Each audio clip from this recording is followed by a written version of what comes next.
ഒരു വലിയ നേന്ത്രപ്പഴം നോക്കി എനിക്കൊന്ന് വാങ്ങി തരുവാ. എനിക്ക് വിശക്കുന്നുണ്ടോ? വിശക്കുന്നുണ്ട്. വിശപ്പ് തയ്ക്കുന്നുണ്ട്. രക്ഷയില്ലേ, ഓരോ കിട്ടുകയില്ല. എൻ്റെ അടുത്തൊരു മുക്കാലില്ല. എങ്ങനെ ഇഞ്ച ഇതുണ്ടാവും നോക്കിയോ? കച്ചവടത്തിൻ്റെ 18 ഏറ്റവും പയറ്റനായി ഒരു മുക്കാൽ കറന്നില്ലേ. സായി ചേട്ടാ, നേന്ത്രപ്പഴത്തിന് എത്ര കിലോന്? നാടനാ 90 ഉറുപ്പ്യ. കഴിച്ചു പോയി ഞാൻ. സായി ചേട്ടാ, കദളിക്ക് എങ്ങനെയാ പൈസ? കദളിക്ക് 60 കിലോന് നാടൻ.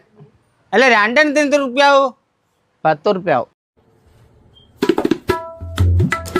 2 കദളി ഇരുത്തിനെ. കദളിയാ എന്നാ 10 ഉറുപ്പ്യ അവിടെ വെച്ചേ. 10 റുപ്യ ഇതാ.